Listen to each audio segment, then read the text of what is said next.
बिस्मिल्लाहिर्रहमानिर्रहीम। व्यूअर्स, मैं डॉक्टर इमरान। मैं मोटापे की सर्जरी करता हूँ और दुबई में प्रैक्टिस कर रहा हूँ। हमने पहले कुछ डिस्कस किया था मोटापे की सर्जरी की एक किस्म जिसे हम स्लीप गैस्ट्रेक्टोमी कहते हैं, उसके बारे में मैंने अपनी लास्ट वीडियो में कुछ चीज़ें बताई थी और उसमें मैंने आपसे ये भी प्रॉमिस किया था कि मैं अपनी नेक्स्ट वीडियो में आप लोगों को गैस्ट्रिक बाईपास या जिसे हम बाईपास सर्जरी कहते हैं उसके बारे में कुछ मैं चीज़ें एक जनरल बता दूंगा कि हम करते क्या हैं उसमें, ताकि आप लोगों को एक ओवरऑल पता चल जाए। जो गैस्ट्रिक बाईपास है, गैस्ट्रिक यानी स्टोमिक, यानी उसके नाम से ही लग रहा है कि एक ऐसी सर्जरी है जिसमें हम मैदे को, स्टोमिक को बाईपास कर देते हैं। यानी उसको हमने कुछ ऐसा हमने वेरिएशन करनी है, कुछ ऐसा काम करना है, कुछ ऐसी सर्जरी करनी है जिससे मैदे को हम बाईपास कर सकें और उसके साथ साथ वो जो छोटी आंत होती है उसके पहले हिस्से को भी साथ बाईपास करते हैं। क्योंकि जो टारगेट इसमें हमारा क्या होता है, इसमें टारगेट ये होता है कि तो पेशेंट कम खाएगा और साथ ही जो खा रहा है उसकी जो ऑब्जर्प्शन हो रही है, उसकी जो जज्ब हो रही है वो भी कम होनी चाहिए। तो मैं बिल्कुल कोशिश करूँगा कि आप लोगों को पहले तो मैं ये बता दूं कि जो गैस्ट्रिक बाईपास है ये मेन दो किस्म की है। वैसे तो कई अकसाम है उसकी, बहुत सारी हैं, लेकिन दो मेन है जिसमें एक को हम क्लासिक या रोअन वाई कहते हैं और एक को मिनी गैस्ट्रिक बाईपास, उसके या वनोस्टोमोस गैस्ट्रिक बाईपास। इसके अलावा हम हर किस्म की, जिस तरह हम कहते हैं कि ड्यूडिनल स्विच, पीपीडी, अभिसासी है और डिफरेंट या स्टेपलेस सासी है, तो मुख्तलिफ किस्म की सर्जरीज जो हैं वो, या शादी है, बहुत सारी ये नाम है, मैं ज़्यादा उसमें नहीं जाना चाहता, लेकिन अब मेन दो समझें। एक को हम कहते हैं क्लासिक और एक को हम कहते हैं मिनी गैस्ट्रिक बाईपास। तो मैं थोड़ा सा क्लासिक के बारे में कोशिश करूँगा कि आपको आज बता दूं कि क्लासिक क्या होती है या उसमें हम करते क्या हैं। अब ये देखिए, ये हमारा स्टोमिक है, यहाँ से हमारी स्मॉल इंटेस्टाइन शुरू हो रही है, ये स्मॉल इंटेस्टाइन है, और यहाँ से हमारी कोलन है जो बड़ी आंत है। ठीक है, ये हमारी बड़ी आंत। आप अगर ये जहन में रखें तो उसमें काफ़ी सारी चीज़ें क्लियर हो जाएंगी हमें। तो हम करते क्या हैं, क्लासिक बाईपास जिसे हम कहते हैं या रोअन वाई गैस्ट्रिक बाईपास, हमने, अलबत्ते ये मैं पहले आपको बता दूं, जो सर्जरी है हमारी सारी ये सर्जरी हम छोटे छोटे सुराखों से लेप्रोस्कोपिक, और उस पेट नहीं खोलते, हम मॉनिटर की तरफ देख रहे होते हैं और उन अपने छोटे उन आलात के जरिए हम वो सर्जरी कर रहे होते हैं।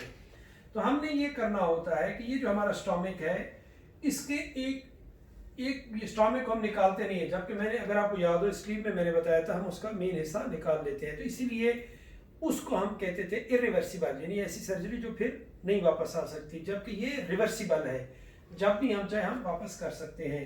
तो हम एक छोटा सा पाउच बनाते हैं, वही अपने उन्हीं स्टेपलर्स के जरिए, आले के जरिए यहाँ बनाते हैं। तो फिर पेशेंट, यानी स्टोमिक को नहीं छेड़ते, स्टोमिक इधर ही है, स्टोमिक का हिस्सा इधर ही है, और ये जो हमारी इंटेस्टाइन थी, जो हमारी छोटी आंत थी, क्योंकि छोटी आंत जो एक एवरेज की मैं बात कर रहा हूँ, तो इसकी जो लेंथ है वो 6 मीटर है। मैंने खुद 10 मीटर भी काउंट की है, 7 मीटर, 8 मीटर, लेकिन एवरेज 6-7 मीटर है। तो हमारा टारगेट ये होता है इसमें कि हम रूटीनली अबाउट, आप समझें, जो उसका 1 मीटर है उसको हम बाईपास कर दें। तो कोशिश अलबत्ता डिपेंड्स करता है पेशेंट पे, उसके वेट पे, उसकी इंडिकेशन पे, वो बहुत सारी चीज़ें हम करके, जो एक स्टैंडर्ड है तो स्टैंडर्ड में तो उसमें हम कहते हैं 50 सेंटीमीटर को करें, लेकिन it depends on the patient. मैं एक जनरली बात आपसे कर रहा हूँ। तो हम करते क्या है कि उस आंत को पहले नीचे से हमने एक जगह से उसको काउंट करके, यहाँ से जब से ये शुरू होगी हमने काउंट करना है, काउंट करके फिर हमने उसे अटैच करना होगा, आपस में उसे जोड़ना होता है। तो उस आंत के एक हिस्से को हम यहाँ जोड़ देते हैं स्टोमिक के साथ, क्योंकि अब जब पेशेंट खाएगा तो उसे छोटी आंत में आएगा, एक यहाँ मिला देंगे, और साथ ही क्योंकि ये जब मिल जाएगी, ये इधर से आ रही है क्योंकि इसको हमने उधर से कनेक्शन किया इसके कनेक्शन के बाद हमारे पास जो उसकी आंत की एक किस्म की, आप समझे, छोटी आंत ऐसे बन जाएगी, यानी यहाँ आके ये मिल रही है। और होगा क्या फिर इसमें, हमारे पास कुछ ऐसी शेप बन जाएगी। यानी जब भी अब होगा क्या कि पेशेंट जब खा रहा है, इसे हम कहते हैं क्लासिक बाईपास। ये क्लासिक है, ठीक है, क्लासिक बाईपास इसे हम बोलते हैं। इसमें हो क्या रहा है, अभी आप देखें, पेशेंट कम खाएगा क्योंकि स्टोमक का साइज छोटा है। हमारा टारगेट क्या था इसमें कि जो रेस्ट्रिक्शन है वो रेस्ट्रिक्शन भी हो रही है, यानी उसका खाना भी वो कम खाएगा। तो कम खाएगा, ठीक है, उसमें जो फूड उसके है वो कम है। अच्छा, ये जो ऑब्जर्प्शन होनी थी, क्योंकि देखिए हमने इधर इंटेस्टाइन को, यानी आप समझिए 50 to 100, ये डिपेंड्स करता है पेशेंट पे कितना हमने उसे इसको बाईपास करने, और इसकी लेंथ अबाउट 100 सेंटीमीटर इसकी होती है। अलबत्ता इस नाली में ये जो छोटी आंत मिलती है, इसमें जो हमारे निशास्ता होते हैं, कार्बोहाइड्रेट्स होते हैं, उनकी जज्ब रह सकती है। लेकिन इसमें सिर्फ सफरा आ रहा होता है, बाइल आ रहा होता है यहाँ। फिर बाइल जब यहाँ पहुँचेगा और ये फूड यहाँ पहुँचेगी तो मजीद डाइजेशन उसकी यहाँ होगी और फिर अब्जॉर्प्शन भी हो रही होगी। लेकिन इतना टाइम नहीं मिलता खाने को, तो इसलिए हम इसे मेल ऑब्जर्वेटिव, एक ऐसा प्रोसीजर जिसमें ऑब्जर्प्शन कम हुई। तो इसमें दो हमारे टारगेट हो गए, एक रेस्ट्रिक्शन हो गई, ठीक है, तो रेस्ट्रिक्शन से हमें जो फूड थी वो हमने कम खाई, और साथ ही इसका एक और जो फैक्टर था जिसको हमने क्या कहा, मेल एब्जॉर्प्टिव।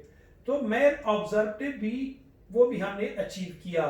तो इसमें वो जो फिर मैं कहता हूँ it depends on the patient और उसकी इंडिकेशन क्या है, कौन बंदा कर रहा है, किस जगह पे कर रहा है, तो फिर जाके हम वो एक टारगेट अचीव कर सकते हैं, वो जो चीज़ हमें मिलनी है। क्योंकि हमारा टारगेट ये होता है कि पेशेंट जो है उसका जो एक्सेस बॉडी वेट है, एक उसका नॉर्मल, आप फर्ज करें एक पेशेंट है उसका 80 kg होना चाहिए, अब उसका 150 है तो उसका एक्सेस बॉडी वेट 70 kg है।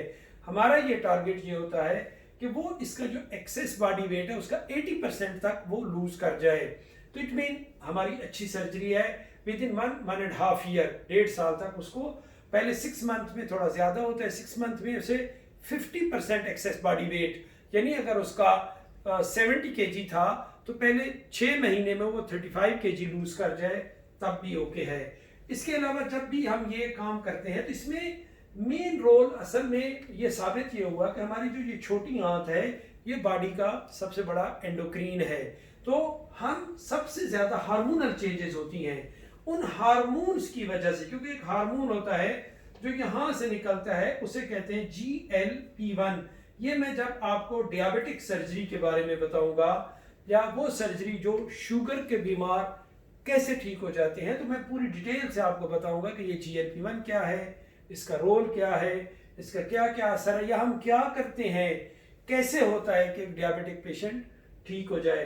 तो होप आप लोगों के लिए आज ये एक मैसेज ये गया होगा कि जो क्लासिक बाईपास है वो क्या है और हम किस तरीके से करते हैं और हमें किन चीज़ों को फॉलो करना पड़ेगा। आप मेरे लिए क्वेश्चन करें तो मैं हाजिर हूँ, और इंशाल्लाह अपनी नेक्स्ट वीडियो में मैं कोशिश करूँगा कि आपको मिनी गैस्ट्रिक बाईपास या अनस्टोमोसिस गैस्ट्रिक बाईपास के बारे में बता सकूँ। अल्लाह हाफिज़।